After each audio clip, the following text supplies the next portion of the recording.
Now entering the Bitcoin Podcast Network.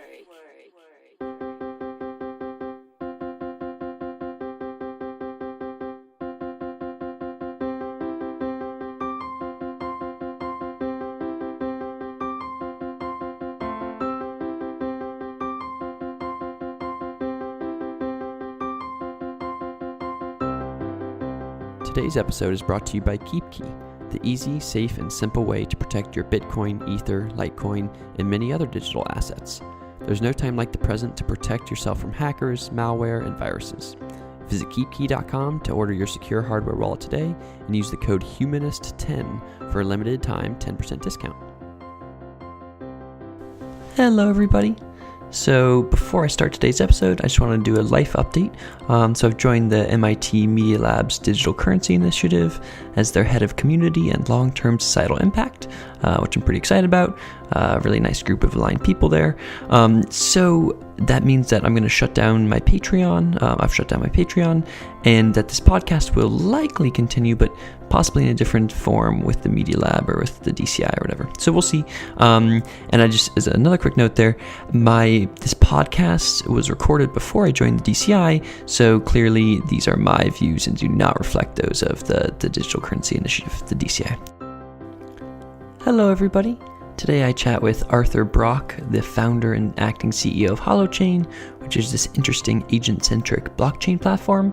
And the conversation is kind of broken into two parts. The first half, we chat mostly at a systems level about the shift from a object-centric paradigm to an action-centric paradigm, i.e. this shift from nouns to verbs. And we chat about Arthur has some interesting thoughts on this around especially like objects as a temporary configuration, i.e. a subset of information flows. That's kind of a weird thought that like you got all these atoms flowing around, eventually they come together to become a coffee or a coffee cup, and then they go back to their flow state. So that's the first half. And then the second half, we chat about, kind of dive in a little bit to the technicals about how Holochain works with its agent-centric instead of token-centric model, and also how it doesn't have consensus.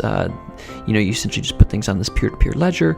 And so it's just interesting to get this powerful perspective that we don't get very often, where you say, hey, these are things that must be true within the blockchain and ecosystem, and it's just nice to kind of be pushed out of that mindset. So, and I wish I could have spent more time diving in, understanding the difference with, UTXOs, whatever, but I did not, or we did not have enough time. In any case, enjoy the episode. Hello, everybody. My name is Reese Lindmark, and you're listening to another episode of Creating a Humanist Blockchain Future. In this podcast, we take a systems thinking approach to doing good in the world. We have a couple different series that focus on different system scopes. And today we're focusing on both Series A, macro systems, where we ask the question, where are we as humanity headed? And also Series C, software systems, where we ask the question, how is the digital world structured? And to chat about both those things, I'm very happy to introduce Arthur Brock to the show. Arthur is a co-founder of Holochain, an agent-based distributed computing system. So Arthur, thanks for being on the show and welcome. Thanks, Reese. Good to be here. Yeah, we succeeded with the microphone stuff, so we're chatting now. So at a high level, Arthur, before we actually dive into Holochain, tell me how because I think you kind of see the world in an interesting way. Tell me how do you see the world? How do you see our current context, and how are you trying to kind of positively shape it? Well, Holochain actually comes out of a bunch of other work, and that other work has really been looking at contextualizing the economy differently and social systems and how it is that we actually can coordinate with each other on large scale. And I think this project didn't grow up out of sort of crypto token ICO world. It has really grown up out of building social coherence in computing on all scales, so that small groups or large groups could actually agree to a set of rules they're following together or a tool that they're using together, and be able to have a context in which that is mutually held and hosted. Got it. Interesting. Yeah. So you're saying, yeah, you have been working on this for an extended period of time, and then and then as the kind of blockchain crypto ICO world kind of popped up, you were part of that, but you were working at creating social coherence, especially through a computing layer, for a long time. And so tell me then, so when you think about positively shaping it, your goal is to kind of create, or like, tell me your goal there around the kind of social coherence coordination piece.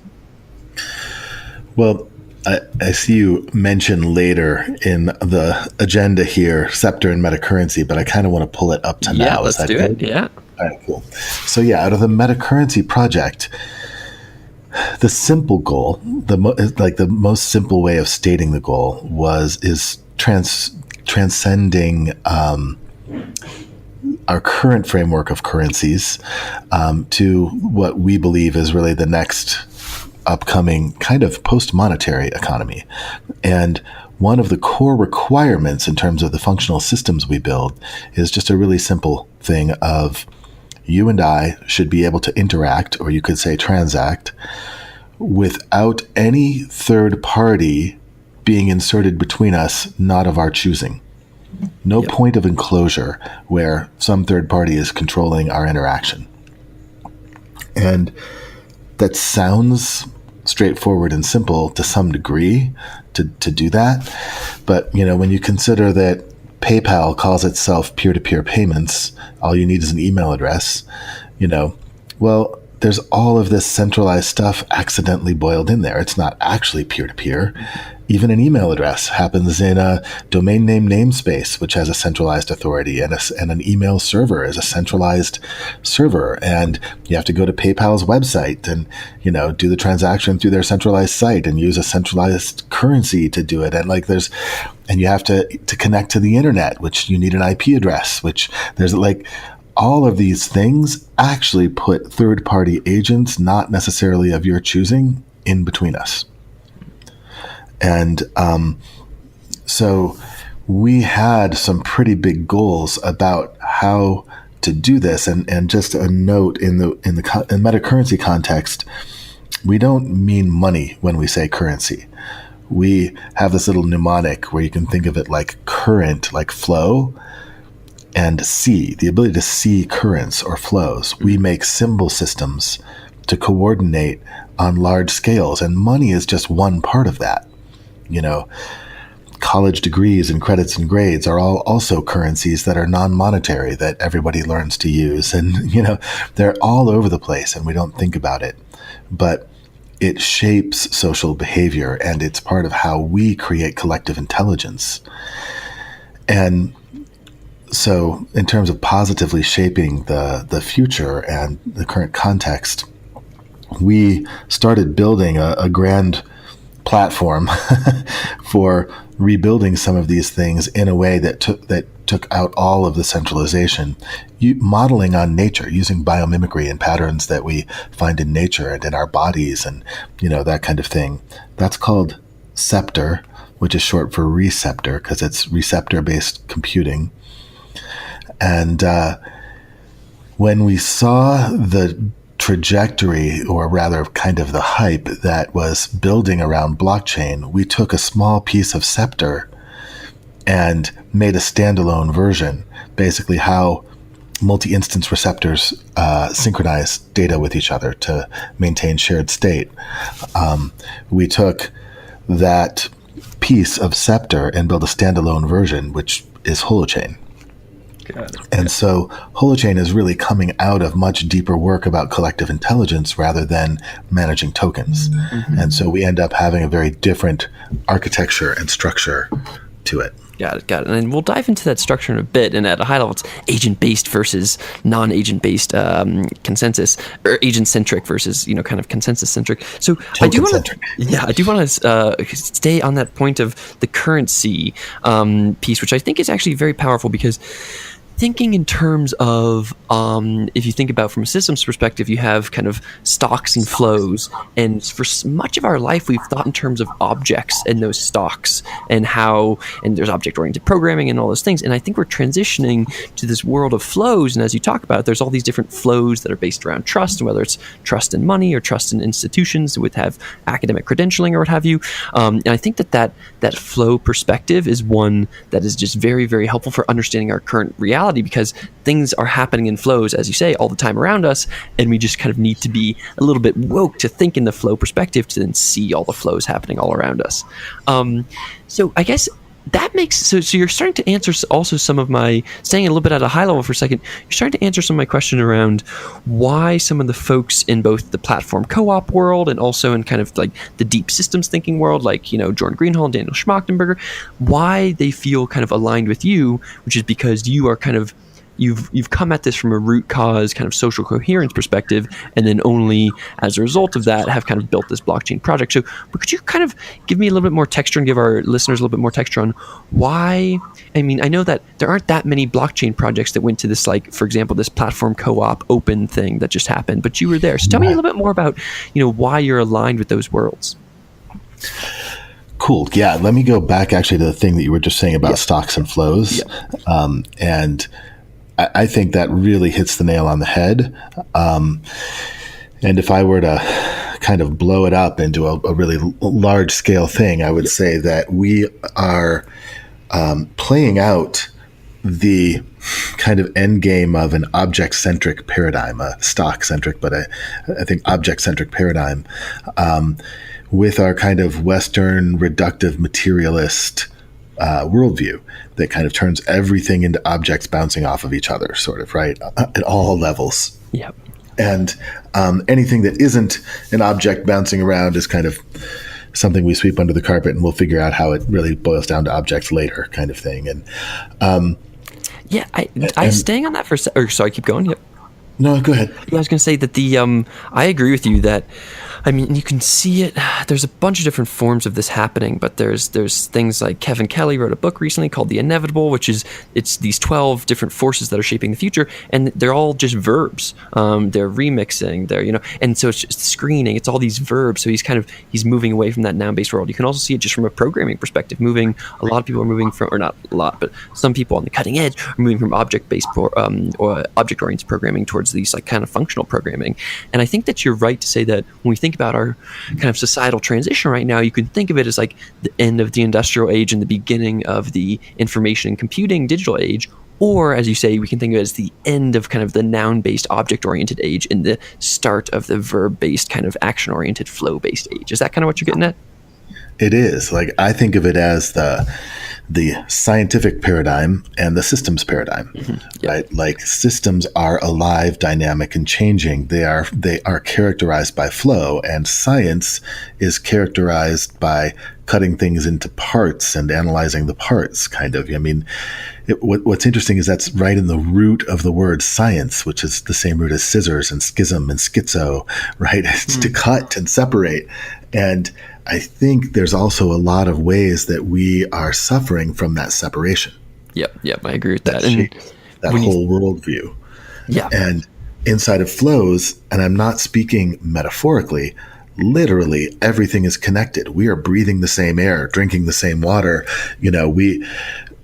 All boundaries are temporary and permeable.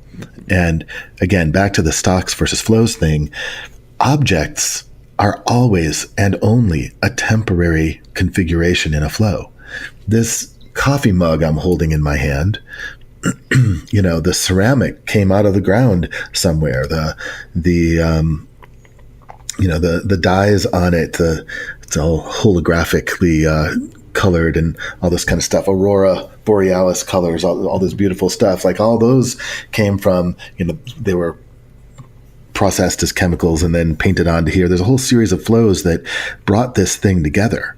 And it is at the moment a temporary accumulation that I'm holding in my hand. And, when it gets dropped on the tile floor and shatters and swept into the wastebasket or whatever, it's flowing to somewhere as well. Objects are always a way of understanding flow constrained to certain membranes at certain times, but objects don't get you flows necessarily. Flows get you objects. So it really is a superset that we can move into, and we don't lose all of the great knowledge we've accumulated in the realm of objects. But we have a better chance at understanding the health of systems, which really comes down to flows. Yeah, I agree with that. And I agree with you to say that it's we're working on a superset here, that flows create objects, not really vice versa, that objects are just I like when people think about information theory in this way, where information is just information kind of is a pattern, and you can think of your coffee cup as a temporary pattern based off of some random information flows. And especially true today as we have 4 billion network smartphones and hyper-connected kind of supply chain stuff. It's like we have flows of physical stuff, Amazon supply chains, whatever. We have flows of information. That's all the internet connected age. And then we also have flows. We're starting to see these flows of value, especially with kind of blockchain enabled permissionless value flows. So we're getting into the world where things are going to be fluid. And fast. The world is changing really fast. And when our worldview, our mindset is tuned to objects, which tend to be static and stay the same, it's harder for us to integrate the rate of change that we're starting to move at. Yeah, so let's stay on that for a second. How do you think, because this is something that I kind of harp on in my show a lot, which is like, hey, things are going too fast. Like we're in a fragile time. How do we make sure that, how do we kind of put on a transitionary lens given this period of transition and speed? What is your kind of transitionary lens? How do you kind of view the world, given this time of kind of hyper exponential change? Well, if you go to my personal website, artbrock.com, scroll down to the middle-ish, there's a diagram about living systems wealth that we created in the Metacurrency Project a lot for talking about wealth that is deeper than speculative tokens. And I actually want to connect this back to your last question about positively shaping some of the tech as well. But there's these different layers that all living systems have, right? There's the current economy, which is these speculative tokens, these sort of poker chips that are betting on the living economy, but they're not really a part of the living economy. I could explain that more thoroughly, but I kind of want to shortcut to say, there's parts and products, which are the stocks and flows of stocks and commodities and that type of stuff are all parts and products of a living system. But there's properties of living systems, which are measurable but not tradable like parts and products are, right? And then there's performance of a living system, which is comparable, rankable. You can compare performance, like we send Olympic athletes to go run the race on the same track at the same altitude together.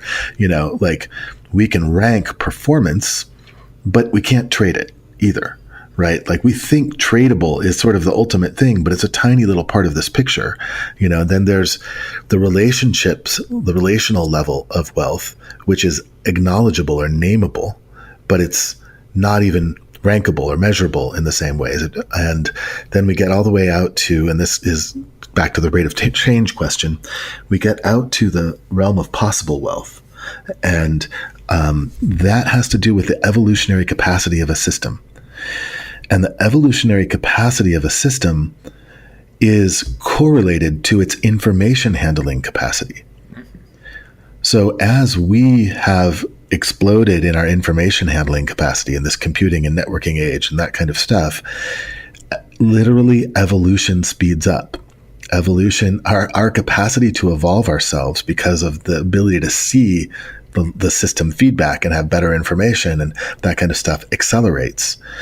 And without stopping the information handling capacity, without limiting the information handling capacity, things only accelerate.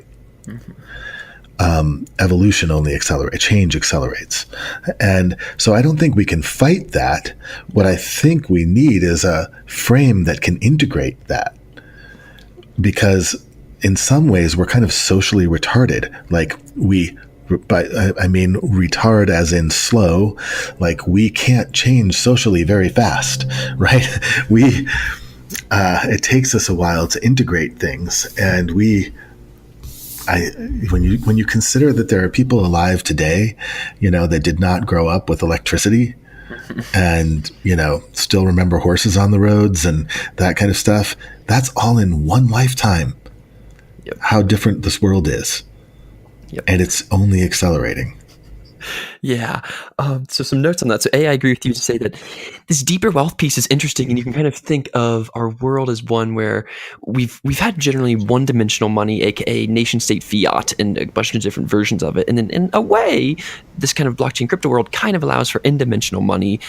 But as you say, money is just a form of the exchangeable versions of things. But there's also these underlying deeper forms of wealth, like the performance, the relational, all these other kinds that are not as easily exchangeable, and those should also be accounted for, hopefully, within our how we think of the health of the system. So I agree with that. I definitely agree with you that our information and the information has gone up a ton, and our information handling capacity hasn't really gone up. We've kind of had decreasing coherence, even though we've had exponentially increasing kind of amounts of information at us.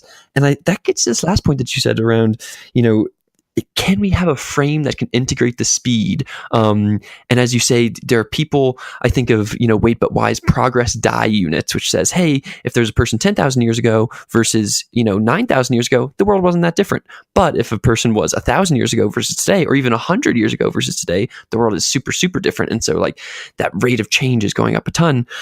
I feel like when we think about trying to kind of take that into account, the thing that I think about is, progressives versus kind of conservatives, and how that perspective is around this tension around how much should we change and how quickly should we change. And the conservatives have a good point, which is, hey, let's keep some things stable. Let's keep things rolling in this old way because the old way was good for these reasons. And the progressives also have a good perspective, which is, hey, we got to progress. We got to make things different, and we got to incorporate all these new kinds of change.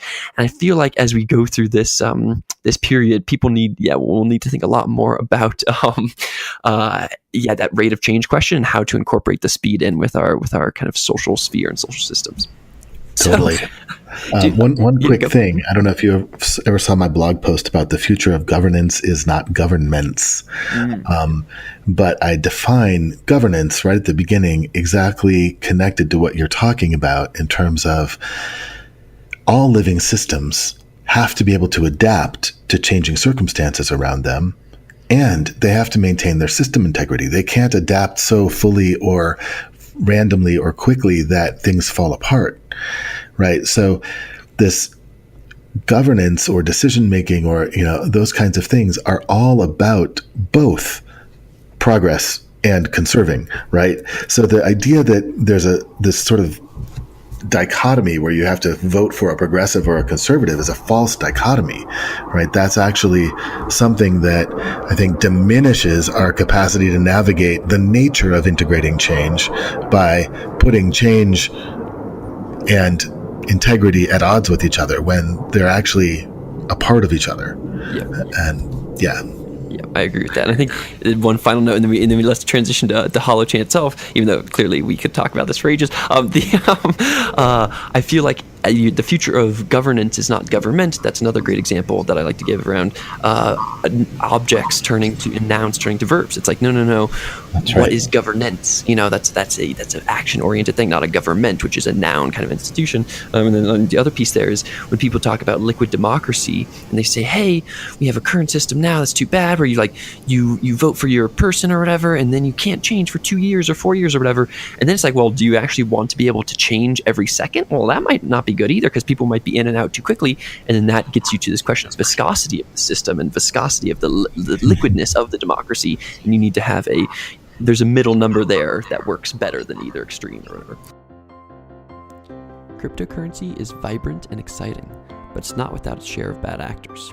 Exchanges and personal accounts can get hacked, computers can be infected with malware. Left unprotected, your digital wealth is up for grabs. Don't let yourself be a victim. KeepKey is the safest and simplest way to protect your Bitcoin, Ether, Litecoin, and other tokenized assets. This hardware wallet is a separate device that you control. Brought to you by the pioneering team at Shapeshift, KeepKey works with the wallet software on your computer to manage your private keys and transactions. Your device is PIN protected, which provides protection if it falls into the wrong hands. Its large display lets you carefully view and approve every transaction. And if your KeepKey is ever lost or stolen, you can safely recover your device without compromising its private keys. The bottom line, you'll sleep easier knowing that your digital wealth is safe and secure.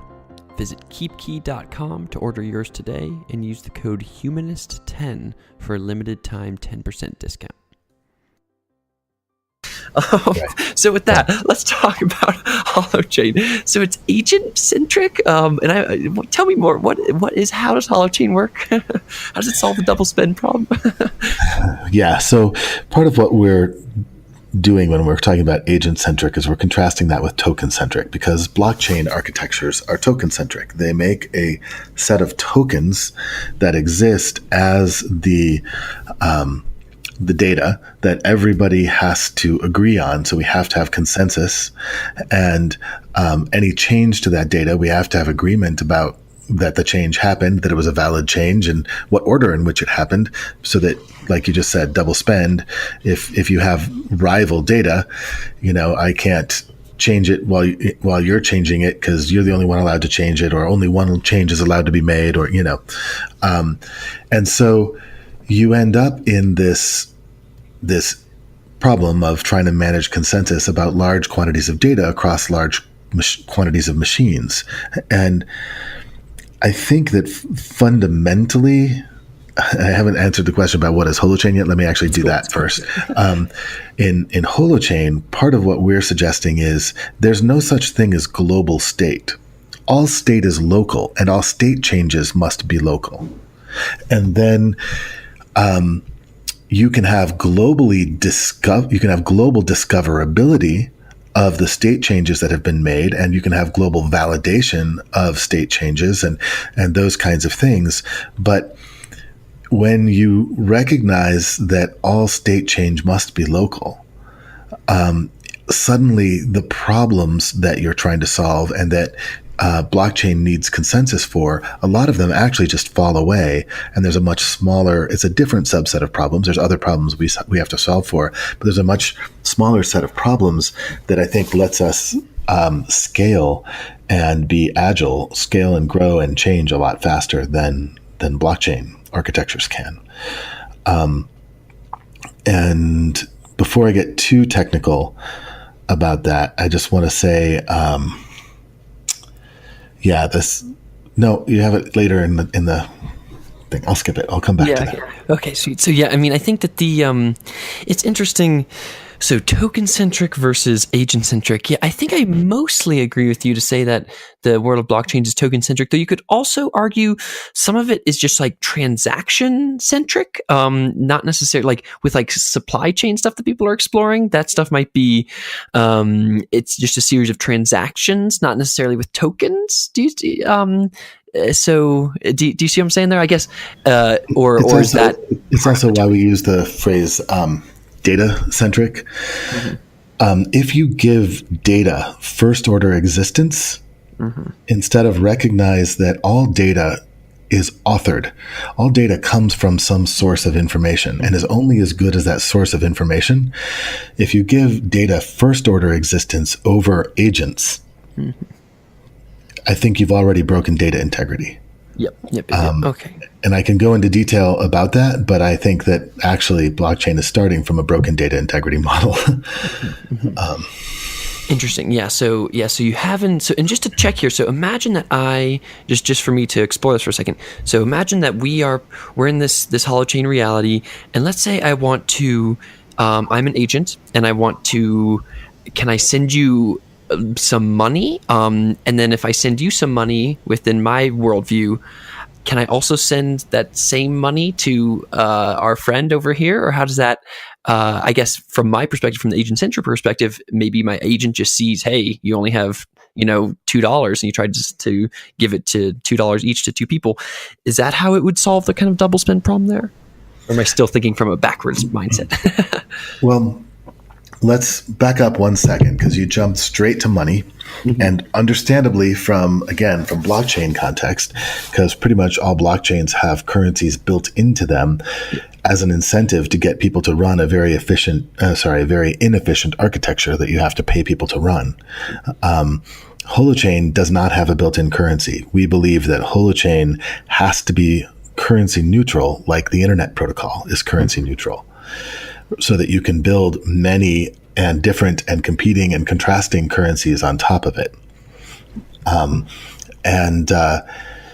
So Holochain doesn't have a built-in currency, and I don't think it has to be able to incent people, for the very same reason that Dropbox doesn't pay you to have you hold a copy of your files. Mm-hmm. Right? You already want your data. You already want to have control of your data, and you pay Dropbox to store a backup copy on the cloud, and then you synchronize these directories, but they don't pay you to store your own data. Google Drive, when you sync your files, they don't pay you to store local copies, right? I think Holochain is built around the self-interest incentive in that regard of, if you run a Holochain instance, you control your identity, you control your data, you own it. And then you can publish it into a shared space that's collectively held and globally validatable and that kind of stuff. But it actually maximizes your autonomy and freedom and the ability to fork away from a group that you may not want to continue to work with or whatever. Nobody can steal your data because you have it. Mm-hmm. Interesting. So, and that was kind of pushing back on the perspective, as you say, there's this money perspective where, as you say, like all blockchains need to have validation. And in order to have validation, you need to incent people to validate and to come to consensus. And you do that with money, with magic internet money. And so in a Holochain world, if you don't need that, then you might not need to start with that kind of money first perspective. Holochain has validation. It just doesn't necessarily have consensus. Yeah. And I know this may sound crazy to people in the blockchain space because they think you have to have it. But now let's take as an example of a Holochain app building a currency on Holochain. Because the kind of apps that we build on Holochain are, wikis and Slack groups and Twitter and Facebook, and we can run those kinds of apps on Holochain in ways that it's not practical to run them on blockchain because of the expense of storage and compute. Yep. So if we're running a currency on Holochain, we recommend that you take an agent-centric approach to the currency rather than a token-centric approach. So in other words, treat it like accounts, not tokens. Mm-hmm. And so that's already very parallel to double entry accounting. Every transaction in HoloFuel, which is a currency that we're building for a project called Holo on top of Holochain. HoloFuel, we build kind of like a double entry accounting system. Technically, it's more like REA accounting, resource event agent accounting. But every transaction is a offsetting debit and credit to the, sender and receiver accounts. And never are tokens created from nothing, right? The net supply in the system is always zero because all positive and negative balances always must balance. Mm-hmm. And that's just not a way. That's called a mutual credit currency, and most people aren't used to thinking of mutual credit currencies. They are thinking of in terms of fiat currencies, and so interestingly, although the blockchain world refers to national currencies as fiat, pretty much all blockchain currencies are fiat. They're spoken into being from nothing. With every new block that you mine on Bitcoin, you get to put 12.5 new coins on it. And, those came from nowhere. Yep. They were spoken into being by the miner. Yeah. So it sounds interesting, and I agree with you. They are spoken into being by the miner, and they're inflationary by nature. Like we have this kind of inflationary mindset around currencies. While it says that this other one, that it sounds like there's no inflation within Holo, which is as you say, there's lots of on Holochain. You can, because you don't have the data and compute issues that blockchain has, you can do a bunch of different apps like Wiki and Slack and whatever. And if you really wanted to, you could do some kind of digital currency versions. And within those current digital currency versions, you are agent-centric rather than token-centric. And as a result, you have, it looks more like the style of accounting, the CEA accounting. And within that, you said that the amount of tokens within the system is always essentially kind of constant. Is that right? Well, it's always zero. It's always zero. Okay, so I mean, it offsets. It's an offsetting balance. yeah, sorry, exactly. Okay, interesting. So then, and just to dive one more quickly on that. So where did the tokens come from? There are no tokens. There's just your balance. If I spend 10 credits with you, I go down 10, you go up 10. Mm-hmm. Yeah. Right now, fundamentally, if we were in a situation where I'm a host on Holo, because Holo hosts actually can get credit limits, so I can spend, and we both had zero balances at this moment. If I spend 10 credits because I have a credit limit that I haven't started using yet, I go down 10. My balance is negative 10. Yours is positive 10. Mm-hmm. Right? So the net number of credits in the system from that hasn't changed. Every transaction is in that format. Yeah. And you're allowed to go negative in that version. Certain accounts are allowed to go negative according to algorithms that manage credit limits to keep the supply correlated to the asset that it's backed by. In the case of Holo, it's backed by computing power of a hosting network. Okay, interesting. Could you say more on that for a second? So how is Holo, that currency, backed by the computing network? Well, first, I kind of skipped over saying what the difference between Holo and Holochain is. So let me do that. Let's dive into that. Yeah. And I think our branding may have been too proximal, right? The two words I think people get confused about the two projects. So Holochain is this neutral platform for running peer-to-peer apps. It has no currency. It is an open source project held by a charitable trust. That's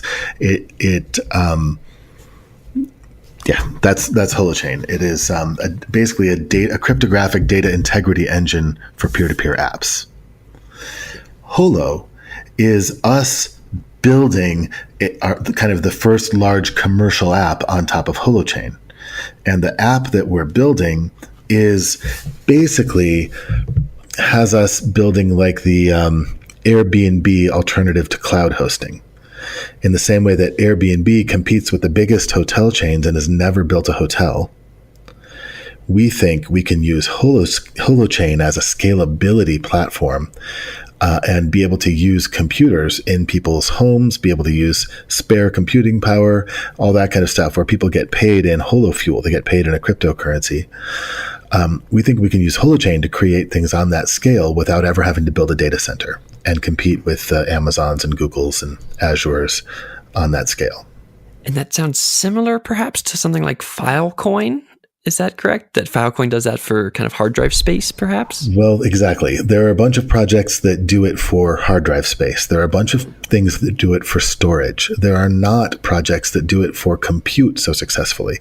There are projects like Golem and stuff that kind of do render farm stuff, like compute jobs that you can split up and break off into different peers and that kind of thing, but not for peer-to-peer apps, not for just being able to run the same kind of thing, everything that you would run on Amazon or Google or Azure.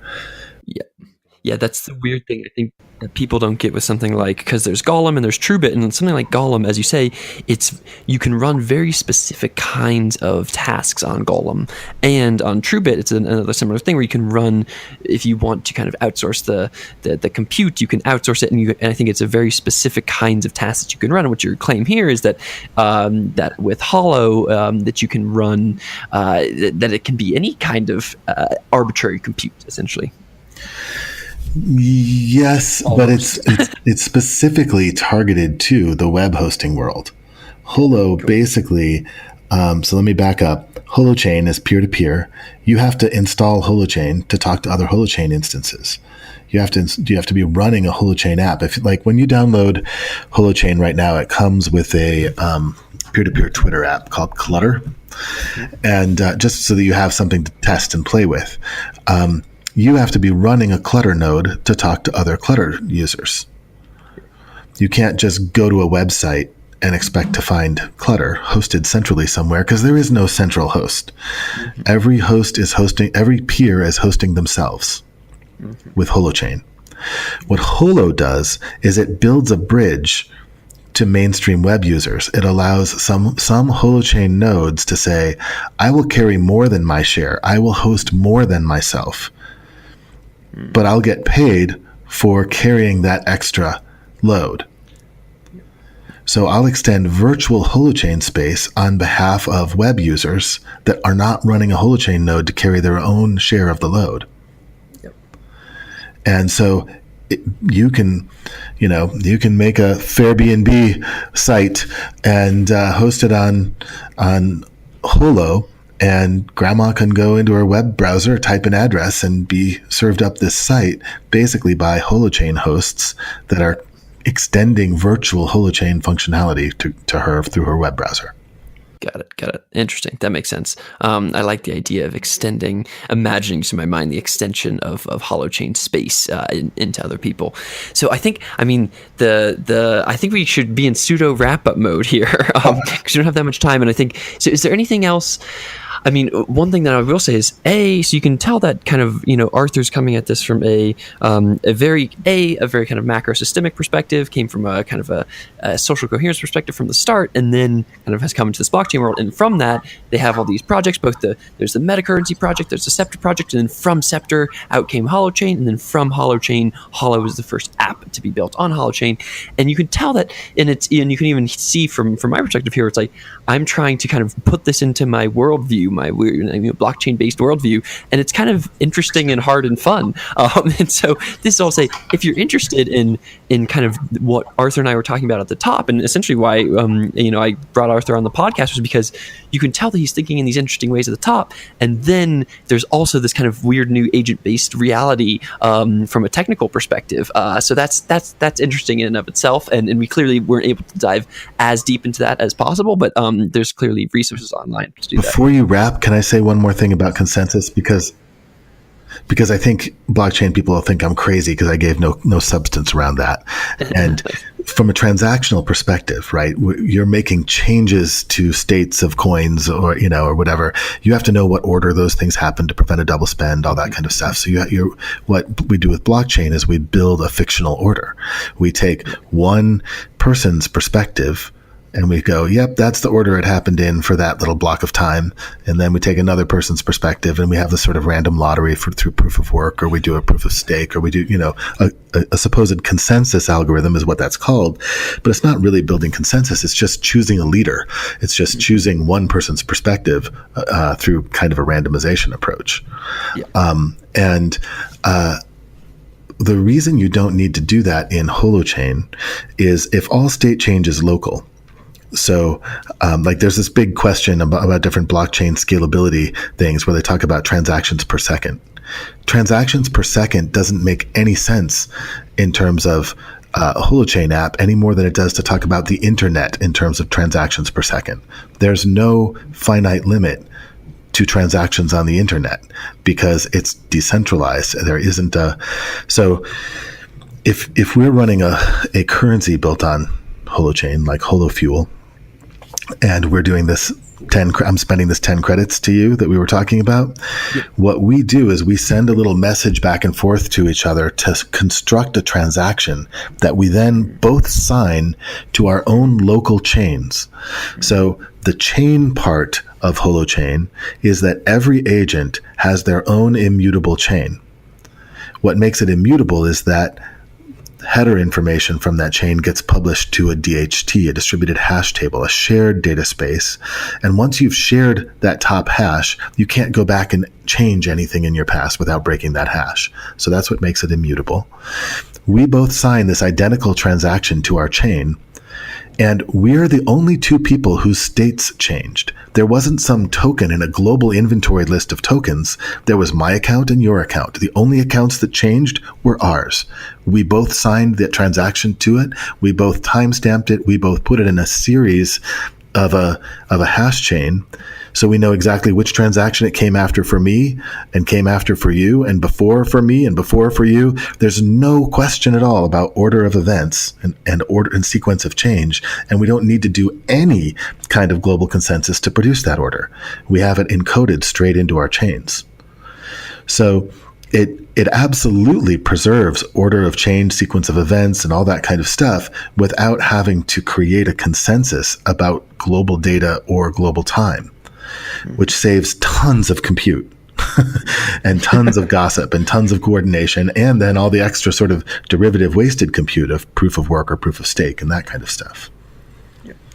Yeah, cool. Well, so thank you for explaining that, because it's, as you say, it is, you still have that ordering, and as you say, it's not just like a random leader ordering that you say, hey, here's the global consensus given by Bitmain, instead you say, hey, we have within, from an agent's perspective, the agents know their ordering, but that ordering in many ways, it's a kind of a peer-to-peer ordering. It doesn't really matter that ordering with respect to kind of the whole global state. It doesn't need to say, hey, I gave you some money, Arthur, and then like 2 weeks later, I gave you some money. Again, that makes sense from our perspective, because like it happened once, it happened later, versus saying, hey, I gave you some money, Arthur. Also, all this other crap happened, and then I gave you some more money.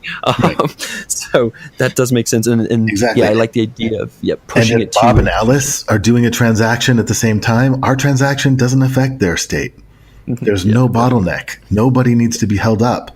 And in Holochain, the technical limit of transactions is basically the number of users divided by 2 simultaneous transactions, because everybody has to be transacting with somebody else, right? So that's not really a finite limit. You keep growing the number of users, and this keeps growing the scale of speed. Exactly. Yep, that makes sense. Okay, well, so we are out of time now, but Arthur, thank you again for coming on the show. If you'd like to learn more about Holochain, where should they go on the internet, and where can they also find you on something like Twitter? Holochain.org and chat.holochain.org is a great chat community with really helpful people in there. On Twitter, we're also Holochain. Also, if you're interested about HoloHost or some of the devices that you can run to do holo hosting, that kind of thing, you can find that at holo.host. Boom, perfect. And what's your Twitter? I always ask people. Holochain. Oh, your Twitter name is Holochain? Oh, mine is Artbrock. Sorry. Oh, okay, sweet. ARTBROCK. That's also my website, artbrock.com. You forgot you even had an ego, You are a self, Arthur. Great. Well, thank you so much. And definitely, listeners, if you're interested in either the macro stuff or some of the kind of how Holochain works from a consensus perspective, then definitely check out Arthur and Holochain.